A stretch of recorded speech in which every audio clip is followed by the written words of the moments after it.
Hey, welcome back guys to my Red Dead news series. Today Rockstar announced a brand new update coming to Red Dead Online on the 26th of February. I'm going to be going over all the new details of this update, and when I say update, it's more of just a series of patches, with the exception I guess of daily challenges, which is kind of the only update bringing new content into the game. Everything else that announced was basically just kind of patches or fixes or rebalances to the current Red Dead Online status.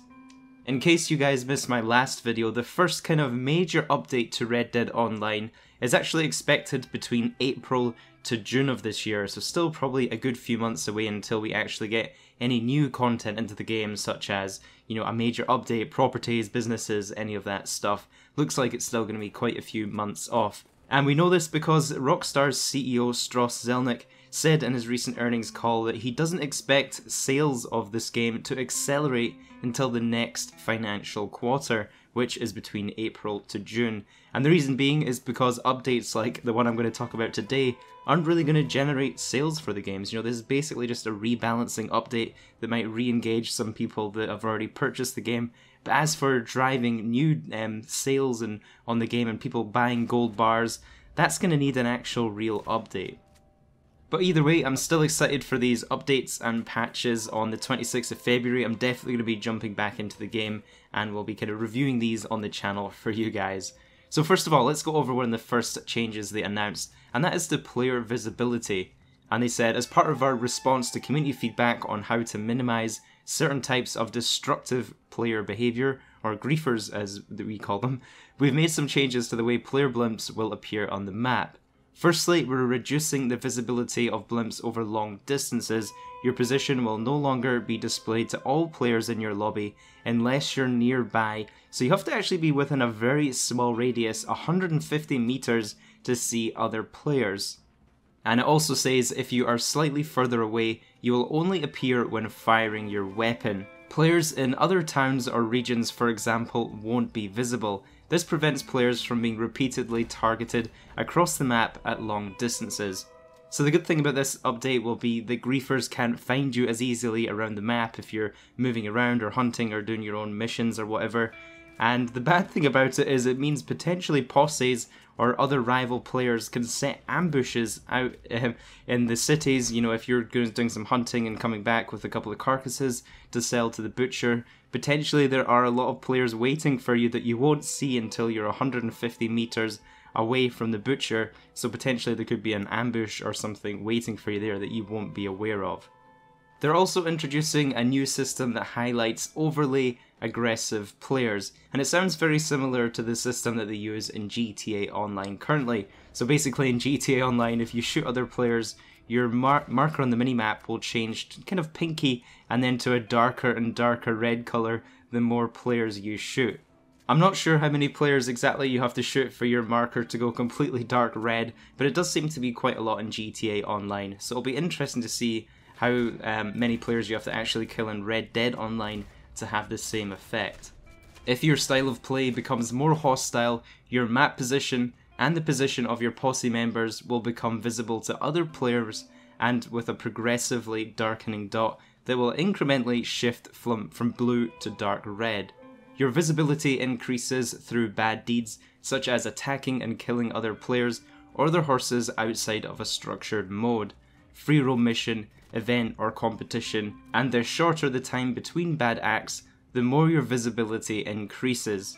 And if you have gone on a big killing spree of other players, it says you can go on a more righteous path and your visibility will slowly fade over time.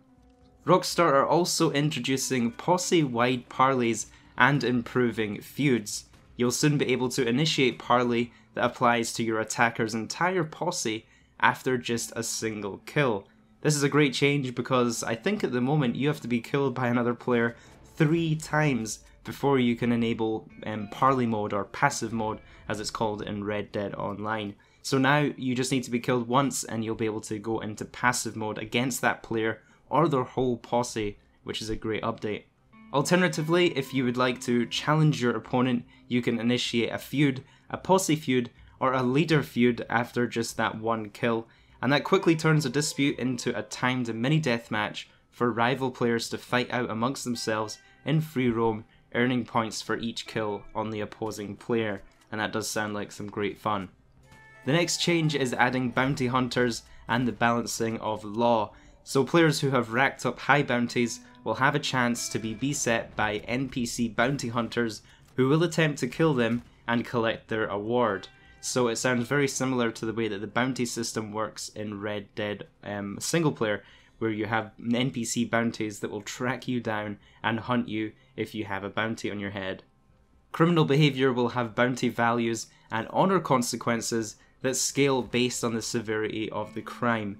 For example, killing another player can incur a high bounty, while assaulting townsfolk or animal cruelty could give you a lesser bounty if the crime is reported, while low-level crimes like looting and ransacking will only decrease your honour. This was actually a change I was a little bit worried about, since in the single player, if you gallop your horse through a busy area like Saint Denis and you're hitting NPCs accidentally or even brushing against them, you seem to get a bounty on your head, and I was worried if this would translate into Red Dead Online. However, Rockstar have confirmed here that ransacking will not give you a bounty, but it will just decrease your honour. So it means that we don't really have to worry about bumping into NPCs accidentally and having to pay our hard-earned cash in Red Dead Online to pay off that bounty. If your bounty exceeds a certain threshold and bounty hunters take notice, you'll be wanted dead and alerted to their pursuit. The higher your bounty, the greater your value, and the more difficult the pursuit comes for you and your posse. So dealing with the bounty hunters seems like a whole new dynamic of free roam play, and I'm quite excited to see how this works out. The next update are daily challenges, which I'm especially looking forward to because it actually gives me a reason to at least log in every single day to do these daily challenges. So they're going to be adding a variety of these daily challenges to take on across the Red Dead Online beta. Complete individual objectives that cover every aspect of life on the frontier to earn gold nuggets and experience. Challenges will range from foraging for herbs, selling items at the fence, hunting and skinning animals, clearing hideouts, winning feuds, and so much more. These daily challenges will continue to expand and evolve over time, bringing specialty challenges, rewards, streak bonuses, and more. Now this sounds quite exciting. It sounds like there's going to be a lot more than just the daily challenge system that's in GTA Online with just 3 random challenges every single day. We're actually going to be getting specialty challenge trees and rewards for doing those, and the streak bonuses are coming back. A streak bonus is basically where you complete the daily challenge, say 7 days in a row, and you get a bonus for completing the whole week, and then also a bonus for completing the whole month with quite a large reward. I think in GTA Online you get like $500,000 for doing the daily challenge every day for a month straight, which is quite a big reward. I don't think we'll be getting $500,000 for doing this in GTA Online, but maybe a couple of $100 or some gold nuggets would be, more of a relatable award to that time era. So just to go over the last few patches as they are quite interesting, select weapons will be rebalanced, including the varmint rifle. I'm sure a lot of you guys will be happy, or maybe not so happy, to hear this one's getting nerfed. And it's interesting they're actually nerfing it by reducing the accuracy on it. So let's talk about that for a second. So the varmint rifle is actually a rifle that's meant to shoot small animals like rabbits. And it actually sometimes takes a couple of shots with the varmint rifle to even kill a rabbit.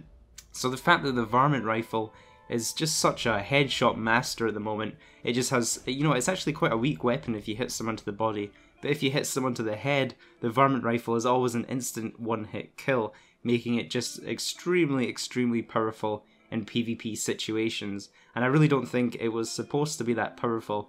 And it's interesting to hear that they're not really rebalancing the huge headshot bonus on this weapon, but they're rebalancing it by reducing the accuracy, which I feel like is going to affect people that are using it for hunting purposes. The varmint rifle is one of my favourite rifles to hunt birds with, so it's going to reduce the accuracy, you would assume, for all uses with the varmint rifle, so it's even going to affect hunters that don't even take part in PvP.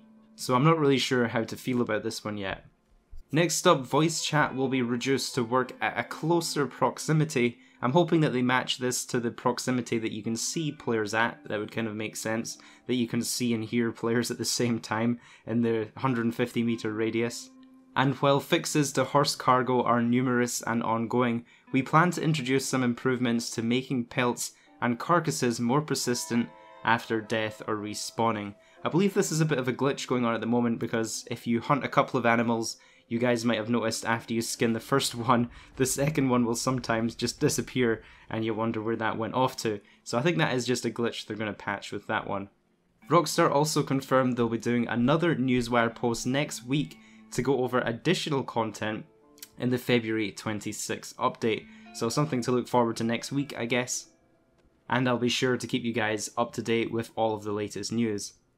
If you guys are interested in playing Red Dead Online until then, there are a few incentives for doing so, and thankfully it is not a bonus on tonics again.